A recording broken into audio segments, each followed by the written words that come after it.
guyyaan sodaachisaan afoo keenya jira kan takkan ta'amne ranni raawwataarus isa ariifachiisa namni maan hubanne kan amma ta'aaru ciniinsuu lafaati nama hundaaf ibsa amantiin jabaadha kan argaarru hunduu xumura mul'isa hanga saniif garuu cubbamaan cubbuu isaa qulqullummaa isaa itti hafufu hundumtuu guyyichi adda baasa eenyu jira laata rakkoo addunyaa kanaa obsaan kan mo'atu gaaf sana hin ka'a Mikaa'el guddichi saba isaaf dhaabbatu gaaf sana hin ka'a Mikaa'el guddichi saba isaaf dhaabbatu.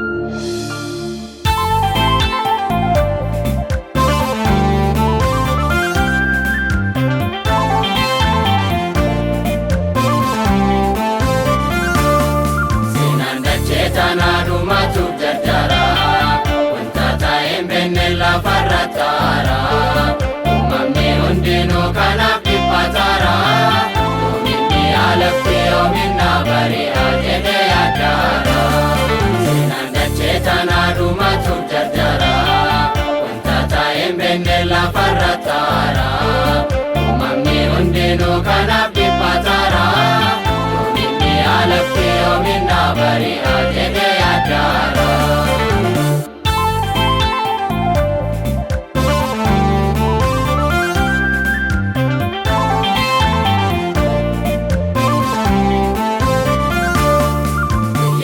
Guyyaanii kan nuti dhageenyu farkinu hundumti xumuramuu bara kana haa ilaallu raawwii himaanutti dhalli namaa hunduu kana argee akka irraa baratuufi waa'ee lubbuu fi ammarraa daddaafee haa murteeffatuufi seenaan dachee tanaa dhumatu jarjara wanta ta'een benne lafarra taara uumamni hundinuu kanaaf dhiphataara yoominni alatti yoominna bari'a jedhee yaaddaara.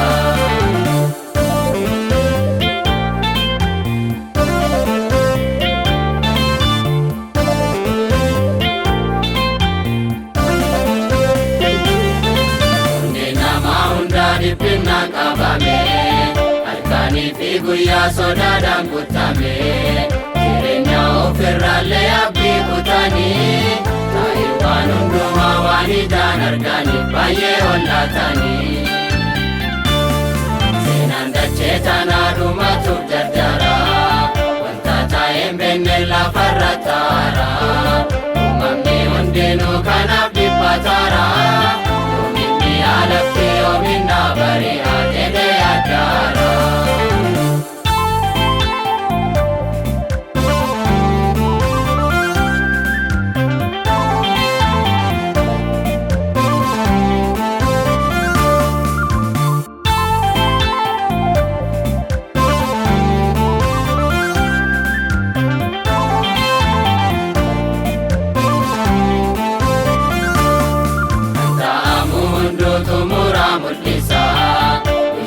Guyyaatti ragaa raawwachiisa warra hubataniif ergaa eeggachiisa akka qophaa'aniif nama yaadachiisa seenaan dachee tanaa dhumatuuf jarjara wanta ta'een benne lafarra taara uumamni hundinuu kanaaf dhiphataara yoominni alatti yoominna bari'a jedhee yaaddaara.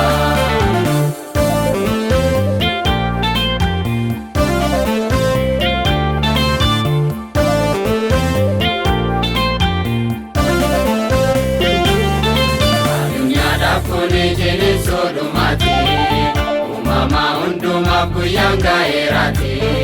yeroo isaa dhumaa raawwee waan hundaati kanaaf namni martuu qophaa yaadafaati seenaan dachee tanaa dhumatuuf jarjara wanta ta'een benne lafarra taara uumamni hundinuu kanaaf dhiphataara yoominni alatti yoominna bari'a jedhee yaaddaara.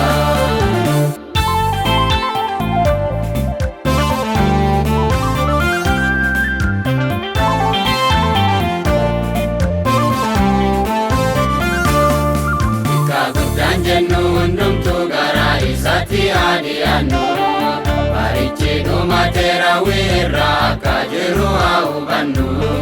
bara inni nama boo'icha finfinnaan qabame keessatti maaloo abbaa keenyaa gadi nuddisini nu dhaqqabiyaati seenaan dachee tanaa dhumatuuf jarjara wanta ta'een beenne lafarra taara uumamni hundinuu kanaaf dhiphataara